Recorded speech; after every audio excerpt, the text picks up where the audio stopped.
How you doing, everybody? Happy to see everyone back. Today, we're not going to really do a whole new thing, but instead, we're going to practice something we haven't done in quite a while. We're going to practice some story problems, but there's going to be a little bit of a twist. Instead of just regular story problems saying, Allie has 5 apples and Johnny has 3 apples, how many do they have altogether? We're going to make this about measuring. So we're going to kind of do one together so you get an okay feel about it. And then I have two that you're going to do all on your own. And that is going to be your assignment at the very end of this video. Let's get into it. All right, so right in front of us, we have a story problem that has to do with measuring. And remember, this isn't perfect measuring. We're not using any rulers. We're using things that we can find around the house, like those Cheerios, pieces of cereal, or even pennies. If you have lots of pennies like me, I just have a whole jar full of those things.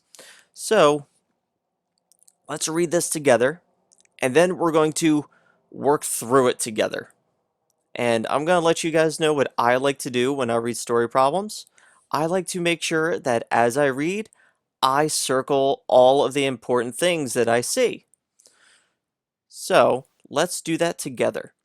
Brian measured a fork and spoon with some Cheerios. Did we hear anything important yet?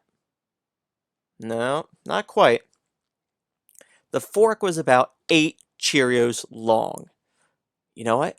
I just heard something important, and it's how many Cheerios he used. So it's 8 Cheerios to measure that fork. So that's important, so I'm going to circle that. The spoon was 6 Cheerios long. That was another important thing. We have to know how long the spoon is. It's 6 Cheerios long. So I'm going to circle that too. How long would the spoon and fork be together? And you know what? There's actually a pretty important word in this last sentence. How long would the spoon and fork be together? So the important word is together. This is going to help us figure out if we are going to add or subtract these two numbers. So, what do you think the word together means? Does that mean we're going to take things apart and make smaller numbers? Or are we going to take the 6 and 8 and put them together? Oh, I just said the word. I gave it away. So it means we're going to put them next to each other, put them together, so that way we can make some nice big numbers. That's what together means. You can even think of it as if you're with a friend. If a friend is over and your mom says, "Are you two going to play together?" That means with each other, right? Or your parents could say, "Are you two going to play on your own?" Which would mean you're by yourself. So here, we know that the word together means it's going to be adding. And so that means in this circle here, we're going to need a nice big plus sign. And we can put since we're adding, we can put the numbers in any order we like.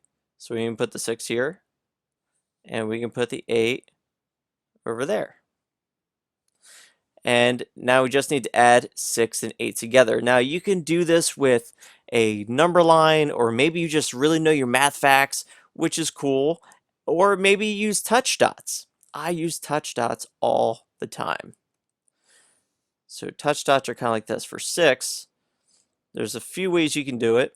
There's one there, one here, and one there. And we would touch each dot twice for the number 6. So 1, 2, 3, 4, 5, 6, right?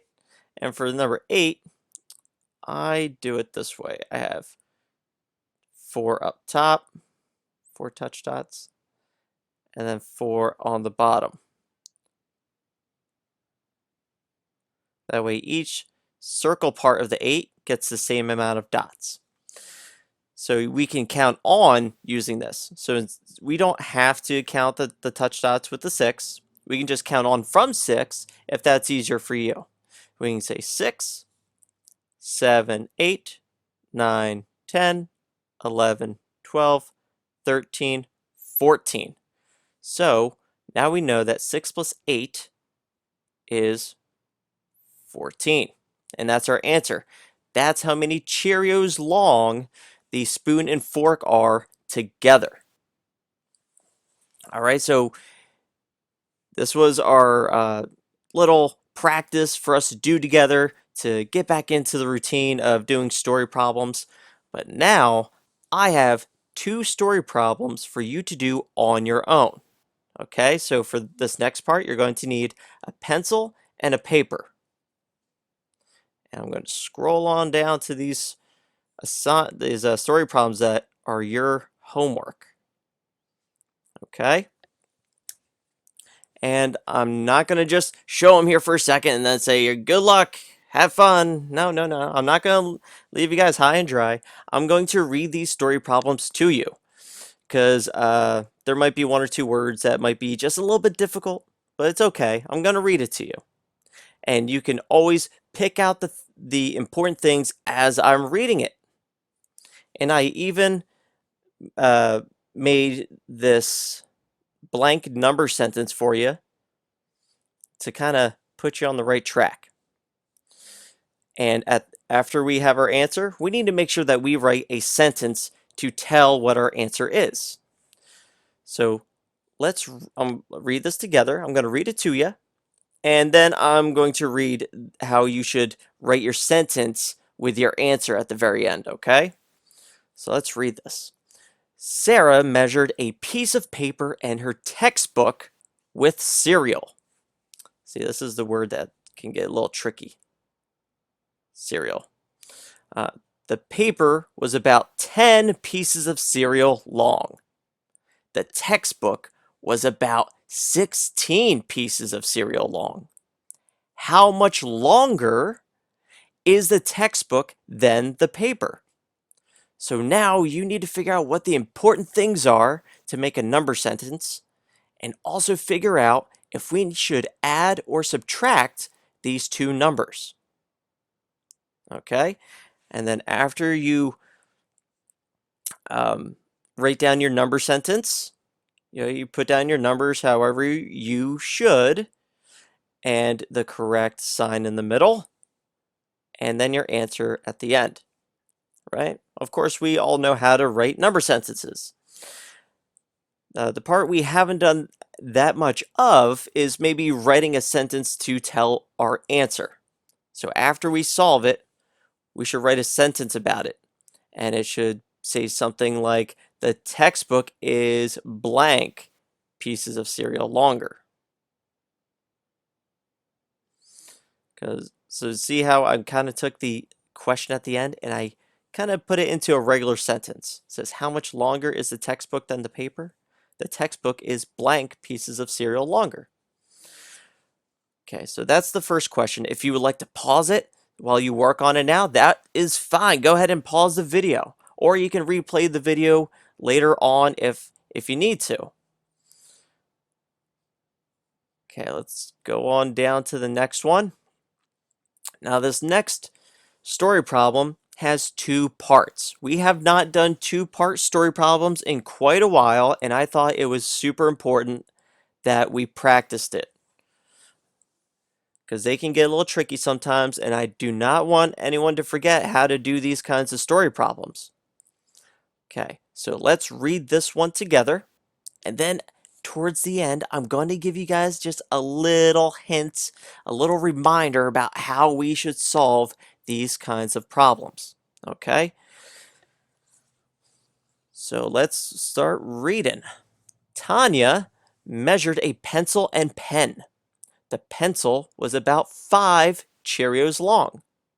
The pen was about 8 Cheerios long. How long are the pencil and pen together? Ooh, I just heard a word that we heard earlier that's pretty important. So, just like this problem before, I gave you guys a little outline of how you should write your number sentence. A number goes here. You need to put the correct sign here. The other number there. and the answer at the end, just as we always do with any kind of number sentence. But after you answer this part, you're not done. There's still one more little bit. So then we have to go down to the next part. And it says, if Tanya measured another pencil, so it's saying if there was a second pencil. So if there's a pencil, the pen, and then another pencil shows up and she measures it. So if Tanya measured another pencil and it was 5 Cheerios long, how long would the 2 pencils and the pen be all together? Now this can get tricky. So here is my hints, my little clue for you. And I know I've said this to some friends before, earlier in the school year, but whatever answer you get up here, whatever number goes there, it has to come all the way over to here.